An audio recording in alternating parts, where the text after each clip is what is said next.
Hey, this is Andrew Rains with Apex Pro, and we're here today to take a look at some video from National Corvette Museum. So not too long ago, I did an Apex Pro Light analysis video from a GT3 touring at Barber Motorsports Park that I was actually driving. This video is from another driver. This is Bob Collins. Bob races a Ford Mustang in the American Iron class with NASA, primarily the NASA Great Lakes region. And we're going to take a look at Bob's video from NCM. So these cars run on the Toyo RR 100 treadwear R compound, basically a slick race tire. And we're going to look at opportunity for finding time on the track using more of the tire's potential based on just what we see with the Apex Pro lights. I'll include some other feedback as well on other things that I see, but I'm just going to try to hit the highlights on a couple places. There's a lot of different places to look for time at NCM. It's kind of like wrapping your arms around a really big tree. You can't quite get them all the way around it. So we're just going to try to refine things for Bob so that he can focus on just a few places as kind of the biggest points of emphasis. So let's take a closer look. All right, so setting the stage here, we've got our cockpit video. We've got our Apex Pro Gen 2 device right here on the dash. That's where we're going to be looking. This is a AIM Smarty Cam video. This is not using a smartphone. This is using the camera that's mounted behind the driver in the car. And I think that's about it. So let's get started. We're going to roll through the lap. And we're going to see a lot of really good stuff here. And I want to point out a lot of the positives that I see. And the first one is the speed that Bob carries through turn one is really, really good. So let's just go ahead and take a look. Bob's going to run down here to turn one.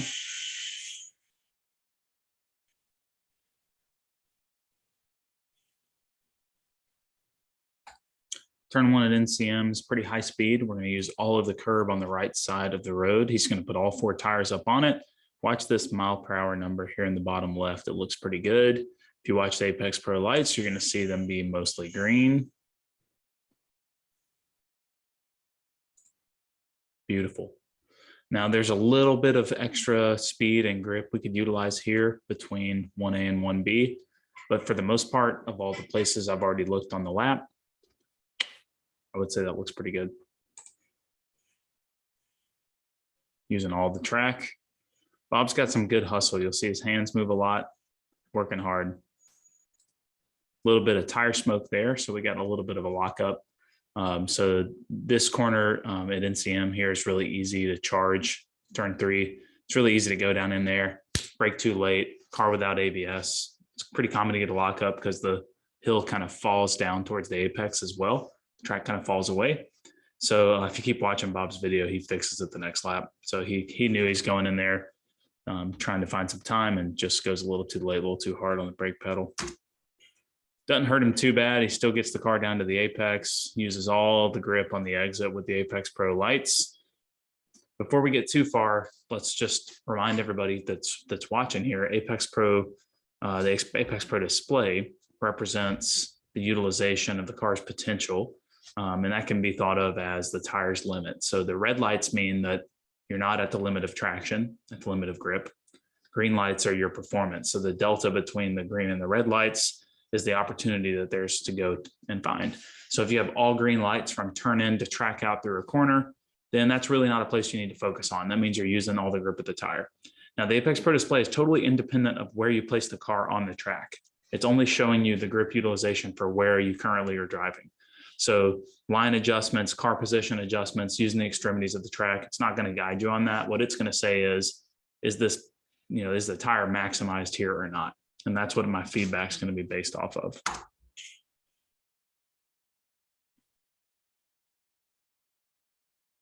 Approaching 120 miles an hour. Now we're entering turn 5. This is a really open radius, high speed corner. Over 100 mile per hour minimum speed, meaning the slowest part of the corner is over 100 miles per hour, so it's fast. Let's watch through Bob's entry into turn 5 here. He sets up well. He doesn't brake too hard. What you really commonly see is that people brake too hard too late and give the tires too much grip on the front. They transfer that load over the front tires and make the car feel a little too unsettled. Bob checks up a little sooner, goes back to power. Back on a little bit of maintenance throttle right there. We're at about 103 miles per hour. We got one red light on our Apex Pro, and we're all green right there. For the most part, Bob, I'd say that that looks pretty good. I know just based on looking at data from other cars, there's a little more minimum speed to be had there. There's probably a minimum of about 104, 105 would be a really safe number. And my E36 M3 on Hoosiers with Aero, my min speed is 108 on my best lap. I've seen cars that are as high as 110. Downforce cars will certainly be higher than that. But I would target that 105 number. This is your second lap, so your Apex Pro still picking up on where there's opportunity there. This lap looks a lot better. Next lap, you overslowed this same corner just a little bit more. So this lap is a good reference for carrying speed through there. Turn 6 comes up on you really fast here. This is kind of sneaky. So we're about to hop into turn 6 here. Watch the Apex Pro lights as we roll through here. Not a ton of opportunity there. The exit looks really good. There's a little more speed to flow down to the apex, not a huge emphasis. Now this part of the track I think is particularly challenging, turn 7. Ooh, I'm tired, sorry, I'm yawning. The reason turn 7 is difficult is because you turn in, essentially, let's go back. You turn in while the track is like falling away from you. It's going downhill. This is where you start to turn in. As you get to the apex, a lot of grip is added. So you can manipulate the car differently here than you can in other places. Because you don't have much grip on turn in and the track's falling downhill, sometimes it helps to come out of the throttle, load up the front tires a little bit. Some cars have enough grip that you can turn while going down the hill and it'll turn, and then you can release the gas as you get into the corner where the car actually grips up because there's like a divot. But the main thing here, Bob, is that there's just a little too much latency on the throttle here. So just think about hustling through this zone a little bit more. A little bit sooner to full power there would do it. Maybe a little less partial throttle in the middle of the corner, or maybe come out of it a little bit more. Really, the adjustments probably relax a little more throttle, back to it a little bit sooner. It's going to help you hustle some speed there. That's worth a tenth or two. Not much to say here. This looks really good. Challenging corner, low grip on the exit. Run down to turn 10 looks good. This is my least favorite corner on this racetrack. It's just, I love this track, but I hate this corner. You got to turn your head all the way over your left shoulder. You got to slow the car down extremely slow. We're going to be sub 40 miles per hour minimum speed here. Bob's really good here. Sawing the wheel. I love the effort. Love the hustle. That looked really good. The next corner is Deception. This is one of the more challenging corners on the track. It's totally blind on approach. There's always more speed here. There just always is. This is like at NCM, turn 5, Deception, 16. Those are places where you can always milk them for a little more time. So here, Bob, the adjustment, there is a little more rolling speed through here. You can see the big flash of red on the Apex Pro. A couple of sustained lights on the red lights on the Apex Pro through here, nothing crazy. There's a couple more miles per hour in Deception. And it doesn't seem like a big adjustment, especially in a car with this much power, but 2 more miles per hour there is going to buy you 2 more miles per hour at the end of the straightaway, maybe more than that. Fastest part of the track over the tabletop. Now this corner coming up, from what I can see on the Apex device, this is probably the biggest point of emphasis on the lap. If I had to pick one place for Bob to work on, if we were doing a coaching session together and I was saying, okay, you know, looked at the data, did some analysis, reviewed the Apex Pro lights, maybe watched some video, talked to Bob, did some track map, you know, markups, made some notes, I'd probably come away with, let's go work on this turn right here. Let's go focus a whole session on 16. Probably the most technically difficult, challenging corner on this track. And it's not technical in traditional terms of low speed, precision, manipulating the car. It's technical in terms of elevation. And then it turns into a really fast open corner. So it's technical and it's kind of difficult, but it's not a corner you have to get rid of the emotional aspect of, wow, I'm going really fast.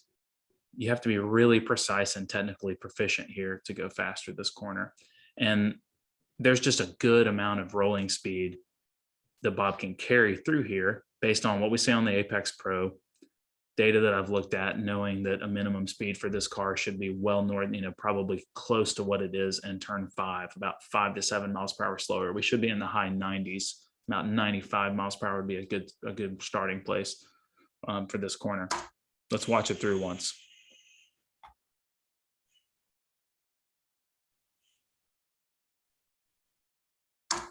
Car placement is excellent. Bob puts the car everywhere just right. Minimum speed is about 86 miles per hour. We really want to go find about 8-9 miles per hour at the slowest point of this corner, but that's also going to give us speed all the way in and then a lot more speed to flow on the exit. Again, this is a really difficult corner. Common. Every session that I look at of data, there's opportunity here. My data, there's opportunity here, and not an insignificant amount of it. Let's watch the Apex Pro lights as we go into the brake zone here. We're going to see about 3 the majority of the way through here. A few more than 3. Good car placement. This is exactly where we want to be, using all the grip as soon as we go back to power. But there's grip available all the way on up the hill on the entry.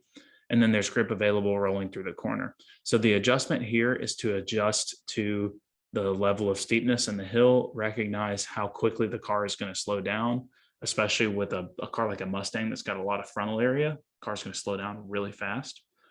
And we don't quite need to slow as much. Maybe a hair later to wide open throttle on the brake, and coming off the brake, and back to throttle already. So we should be maintaining about this speed right here. So there's just a little too much delay in that back to throttle. So really the adjustment there, Bob, is just go back to throttle, commit to throttle a little bit sooner here, because I think very confidently, the car's got really good grip right now. You can see the red lights all the way up to the point where you go to power. In a fast corner like this, you want to get to power soon to put some of the weight over the rear tires, some of the load over the rear tires to help you, maintain your speed through the corner. The other thing to consider too is watch how quickly the speed bleeds off. He's really feathering off the brake. He's not hard on the brake. You can see over here. He's already coming off the brake. We're at 0.2 longitudinally, negative 0.2 decel, and we're at 0.7 laterally. Might go to a little too much of a spike there on the brake, Bob. It was about negative 1 G. That's probably a little too hard for here. You could probably soften the whole thing up. But again, right here, we're barely decelerating. You're probably hovering over the brake pedal right now. Not applying gas, but not applying brake, trying to go back to gas. The message that I want to send is that at this point, we could already be back on the gas pedal. And the reason we want to is because it's a fast corner.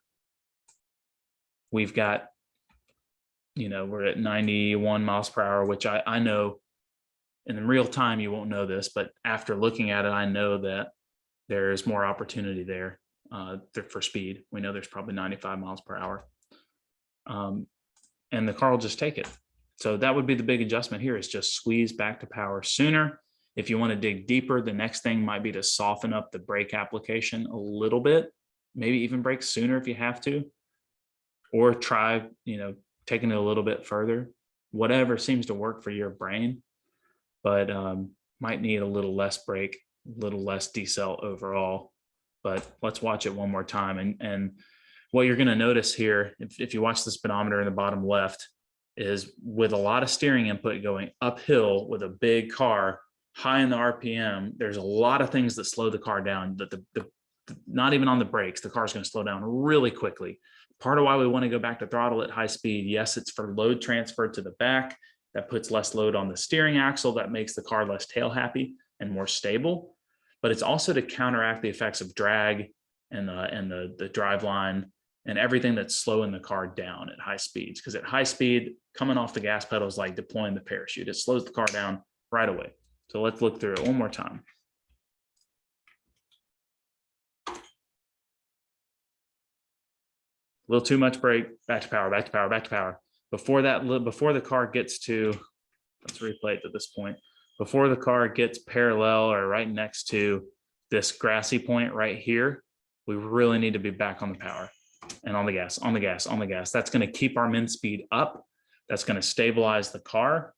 Even if we're not at full throttle, we might not be able to go to full throttle in this car, but that's going to keep that min speed elevated to that 90, 92 area. And based on what we see, again, this is the critical piece of information.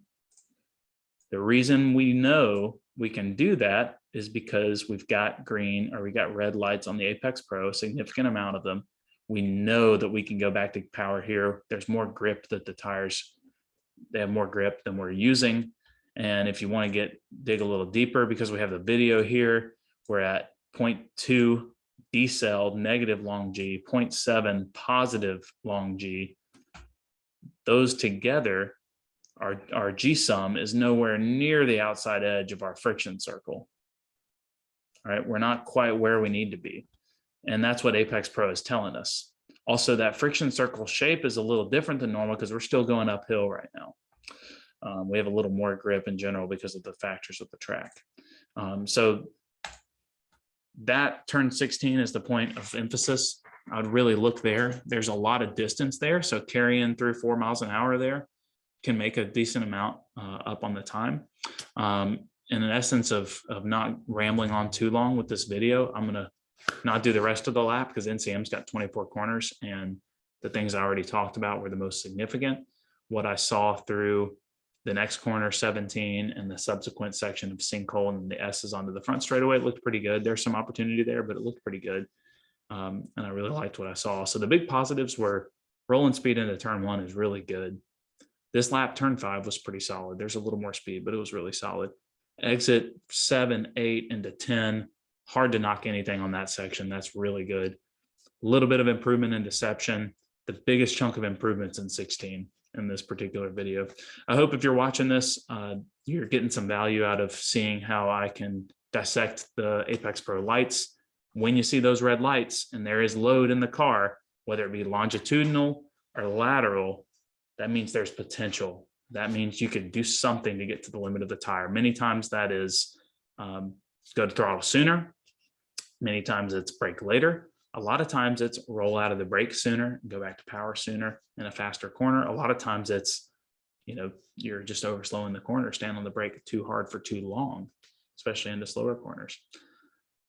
So just remember that red is opportunity, green is your performance. When you see red lights from the braking zone to the track out, there is opportunity there.